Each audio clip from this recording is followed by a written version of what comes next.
Kalian tahu nggak? NIK akan gantiin NPWP loh. Jadi semua penduduk langsung otomatis jadi wajib pajak. Tapi katanya sih nggak semuanya harus bayar pajak. Penduduk yang penghasilannya di bawah penghasilan tidak kena pajak, maka tidak diwajibkan untuk membayar pajak. Kata Bu Sri Mulyani, kebijakan ini berfungsi untuk meningkatkan penerimaan pajak. Mungkin karena bakal disisir banget gitu ya penduduk-penduduk yang harusnya membayar pajak dan mana yang enggak.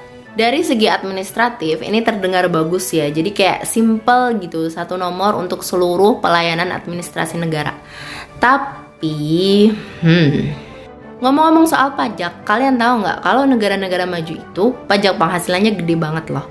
Bahkan pajak penghasilan maksimal bisa lebih dari 50%. Itu kayak yang terjadi di Swedia dan Jepang.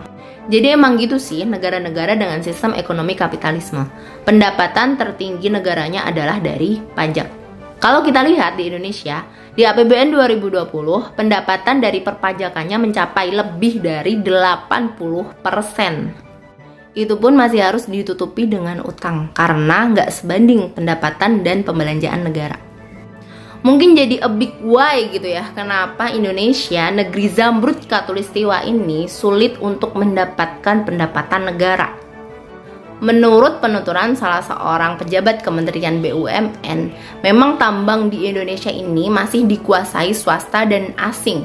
Jadi kita cuma dapat remahan pajak aja nih dari perusahaan-perusahaan itu gitu. Sementara keuntungan terbesarnya ya dikuasai oleh para konglomerat-konglomerat itu.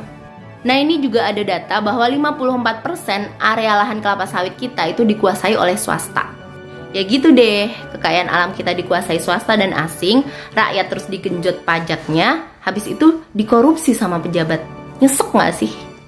Padahal kalau dalam Islam ada hadis yang bunyinya begini, Al-muslimuna syuraka'u fi thalathin, fil kala'i wal ma'i wan nari. Kaum muslimin itu berserikat dalam 3 perkara, padang rumput, air, dan api. Jadi kekayaan alam seperti padang rumput, hutan, sumber mata air, dan juga sumber energi adalah milik umat yang harusnya dikelola negara dan keuntungannya dikembalikan lagi untuk kepentingan masyarakat. Ada hadis lain yang mengisahkan bahwa Rasulullah pernah memberikan tambang garam kepada seorang sahabat, lalu dikoreksi oleh sahabat lain bahwa tambang garam tersebut jumlahnya banyak seperti air yang mengalir. Maka Rasulullah kemudian menarik lagi tambang garam tersebut. Jadi dalam Islam, tambang mineral yang jumlahnya banyak itu dikelola oleh negara untuk kepentingan rakyat, bukan dikuasai swasta apalagi asing. Luar biasa ya, Islam ngatur seluruh